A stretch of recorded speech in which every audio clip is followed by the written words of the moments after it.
13th, 2020. I believe we're on day 20 of quarantine school. We're starting chapter 19 today, Growth in the West. And we're going to start out with the first, 15 or 20 slides. Some of them are just pictures talking about the building of the first transcontinental railroad. Trans meaning across and continent meaning continent. So first railroad to span all the way across the continent, which really changes the speed at which communication and transportation would take place over great distances of the gigantic country that is the United States. So your assignment is to check your grades. I have a lot of people that skipped out on taking the quiz last week. Several people that should maybe consider a retake because they blew it off. So if you need to do that, let me know if you need a retake. If you take the Chapter 18 quiz or any of the other missing work, grades are posted and updated. You need to send me an email of your block and your color so that I make sure I go in and fix it. If you don't do that, it might not get fixed. So please take care of that as soon as possible.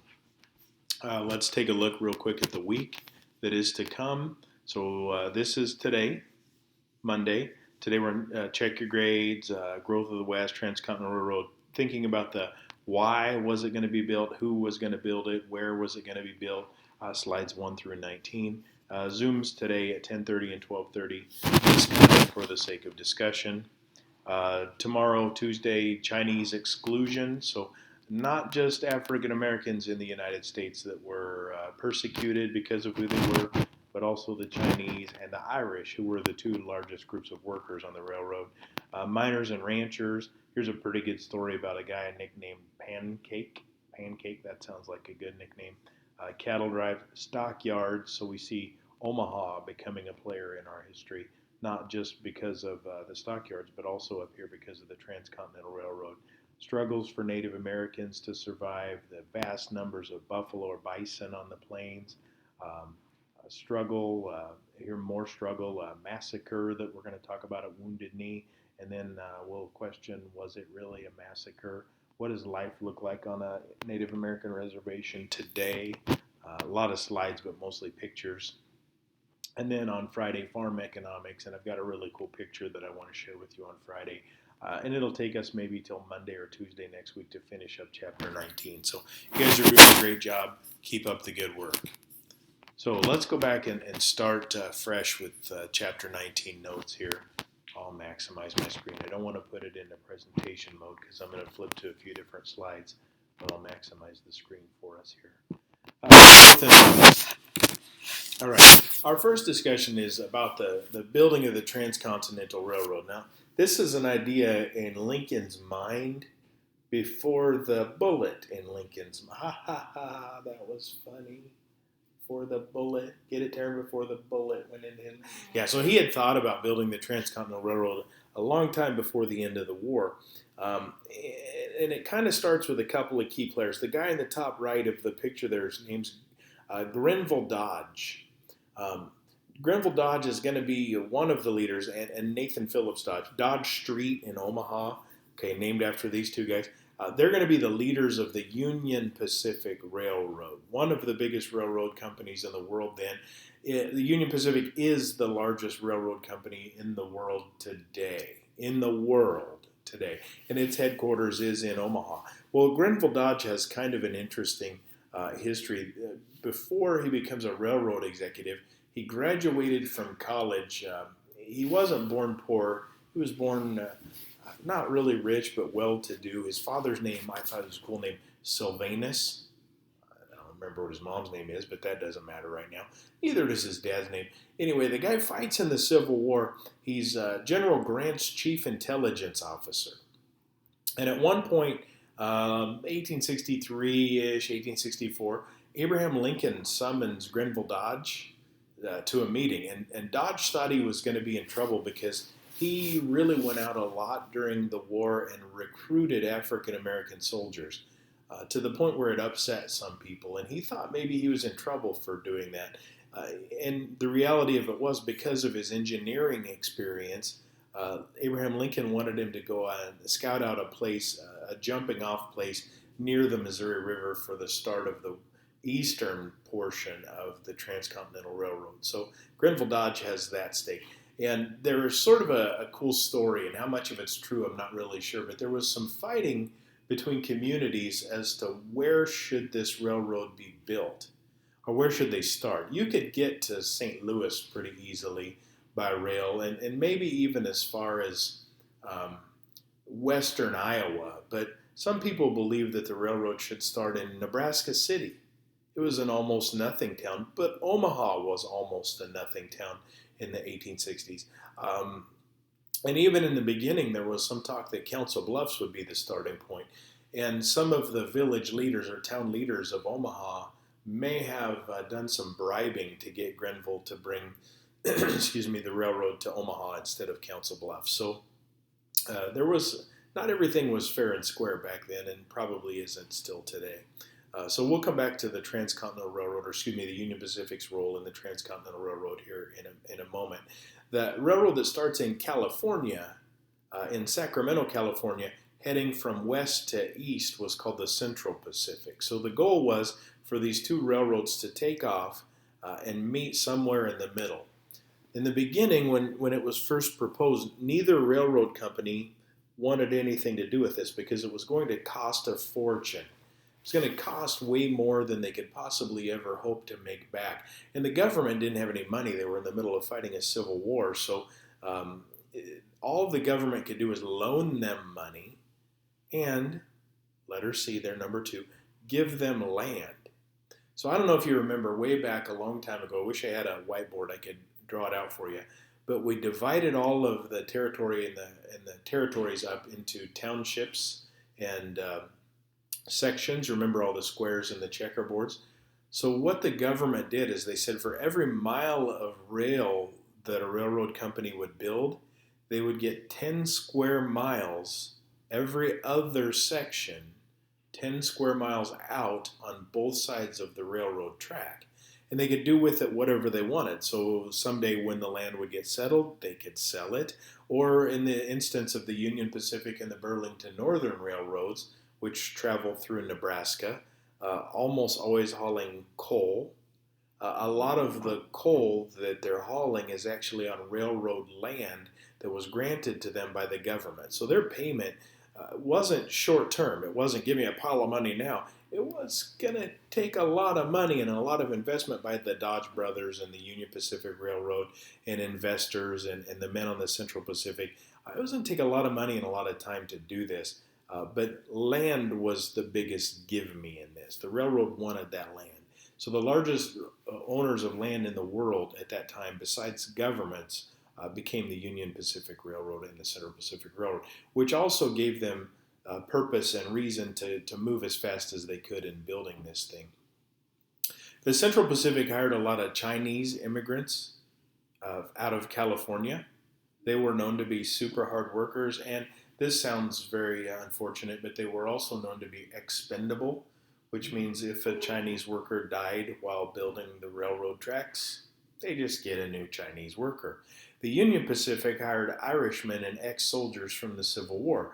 The Irishmen and the Chinese came with reputations of being super hard workers. The Irish also hated in the East because they took the jobs in the factories, so they moved west. Their reputation wasn't so much a good thing either because they had a reputation of being really hard drinkers along with being hard workers. The hard worker part is a good thing. And they like to fight. So if you could control the Irishmen and if you could control the Chinese laborers, you could get a lot of work done on the railroad in a hurry. These are just some statistics, but 3,000 Irishmen worked for the Union Pacific in 1863. About 3,000 Chinese are hired. 75% of the Central Pacific workforce are Chinese workers, and they're paid the least. They were thought incapable of hard work, but that was really wrong. They didn't get sick as easily because they didn't drink dirty water. Actually, the water they drank was dirty, but they would boil it because they oftentimes drank more tea. So they didn't get sick. They didn't get dysentery because the water they drank was clean. The Chinese didn't drink alcohol as much. The Irish lived in tents, but they would die in avalanches. I guess that would stink. The Chinese preferred tunnels, but sometimes were buried alive as a result, tunneling through mountains. The Irish don't pay for their board. The Chinese were charged for everything. So if they slept in a tent, the railroad would charge them for that. And as a result, they went on some strikes. Strikes meaning they refused to work until they got what they asked for. This is an example of how Chinese were treated. If America was now a continental nation, it was the Chinese who had made it so. And instead of thanks, they got the smell of Chinatowns burning to the ground. In California, the Chinese formed 10% of the population, and violence was endemic, which means there was violence all over amongst the Chinese people and towards the Chinese people. Stoned to death in the streets of San Francisco by a mob of half-grown boys and Christian school children. That's in the obituary, the death announcement of a Chinese man named Wan Li. Irish workers prone to drunkenness and fighting. They also hated blacks and Chinamen, so they were very, very racist. They liked their own kind, and they got along best with their own kind. So they were most successful when they weren't around other people. Okay, so you can see the blue line here on this map shows us the distance that the Union Pacific Railroad was able to cover and the distance that the Central Pacific. Okay, notice the Union Pacific covered a lot more ground because they had to go across the plains. Yeah, it's headquartered in Omaha, still headquartered in Omaha today. Largest railroad company in the world. In fact, largest switching station, largest railroad station in the world is right here on my cursor. It's North Platte, Nebraska.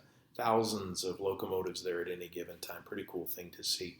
But crossing through all of Nebraska and halfway into Wyoming, that's just plains. They could plop down miles of track in a day. So they covered about 1,000 miles. The Central Pacific, bam, as soon as they leave Sacramento, they run into the mountains. And you can't go over the mountains and down the mountains with trains. You got to go around and through them. So it took them a lot more time. End up meeting at a place in Utah called Promontory Point. And actually, days before the meeting, they missed each other. And the Central Pacific went, and the Union Pacific went, and they passed each other almost 9 miles. So on May of 1869, they finally joined the tracks at Promontory Point. The cost of this was at the time $109 million, which sounds like a tremendous amount, but I'll put this into perspective for you just in a second here. Union Pacific Railroad main line, so just the Union Pacific portion, $109 million. $50 million of it was construction, so less than half. The rest was profit. The owners, between $13 and $16 million, so the Dodge brothers got super rich. Several million in bribes to other congressmen and important people. So bribery, and especially heavily discounts in the sale of bonds and railroads to investors that would never make a profit. So here's the thing. That's just the Union Pacific portion, just over half.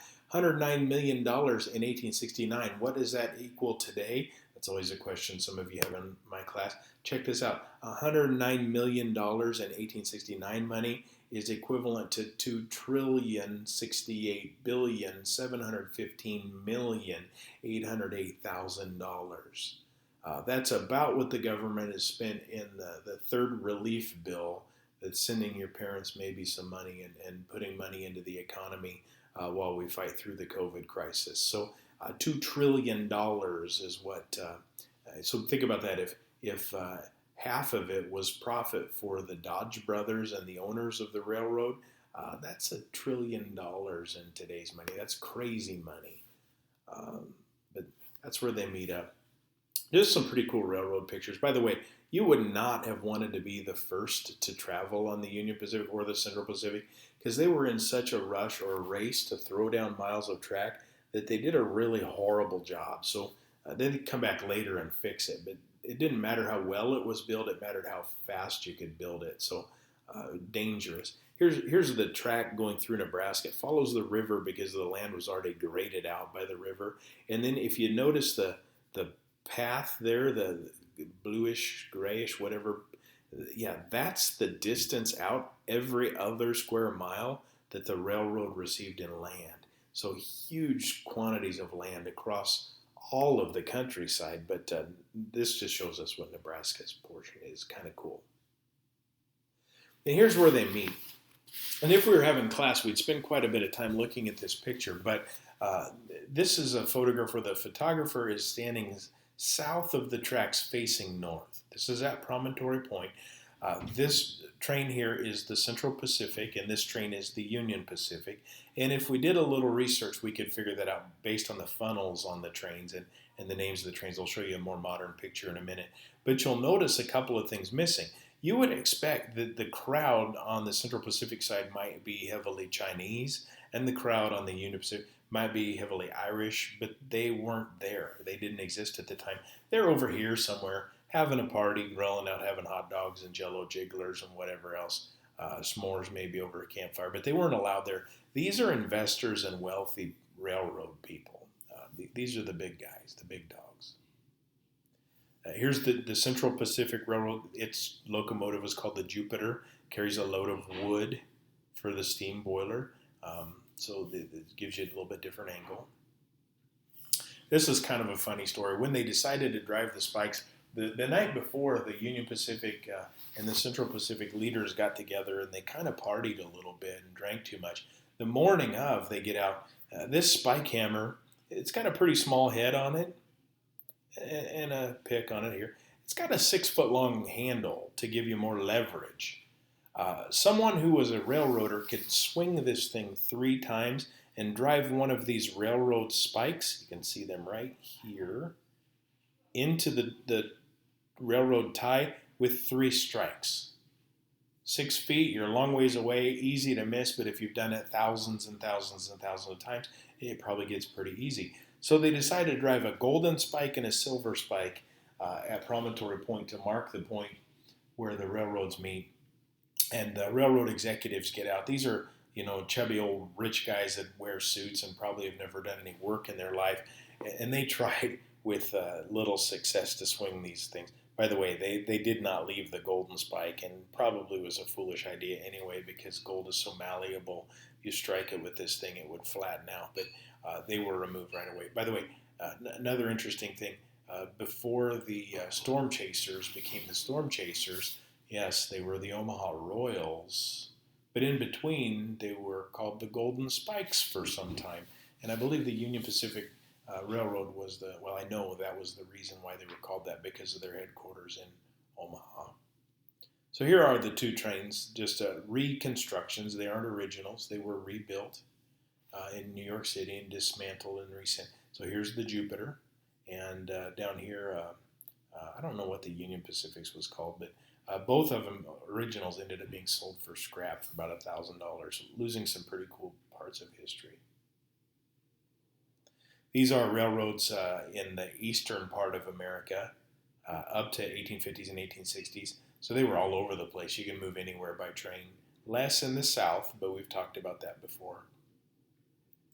This is more of a modern version, so you can see the Transcontinental. There's several different trains that you can get across the country. Yellow line is the Burlington Northern, also runs through Nebraska, also runs through Blair, America. The Union Pacific being the blue, and several other. The Kansas Central, I think, is a KS. I don't know. And then I don't know. So they're pretty cool, different trains all the way. And then the gray ones are little spur lines that other companies have built. Many of them are dead. They go through small towns and don't really exist anymore because it's not necessary for the trains to go through those towns. And this is kind of cool. When we look at trains, when we look at the East Coast here, it's just all trains. And people travel by train much more frequently. So check this out. Here's why. If you own a car in Manhattan, which is an island in New York State, part of New York City, this isn't rent for a house. This is rent for a parking space. So look at this. $899 a month to park your car. $700 a month to park your car. So instead of driving a car, many people take the subway or the train, the railroad, to get where they're going. They also come up with unique ways because space is so limited. Many people don't have cars. But here's how you might garage your car. So several stories of parking. And here's Europe's system compared to our system. Driver's licenses are very expensive. Cars are very small. Gas is very expensive. So most Europeans opt to travel by train or by rail. And you can see you can go anywhere in Europe by train Might take you a little while, but it's relatively inexpensive and fairly quick for you to travel by train. So compared to the Europe system to our system, big difference in the number of miles of railroad track in a fairly small area. Okay, that's all I've got for today. I might see you today at 10:30 or 12:30 for our Zoom. You guys have a great day. Make sure you finish up your Chapter 18 quiz if you haven't yet. Stay caught up with me. Save questions for Zooms. I'll talk to you later.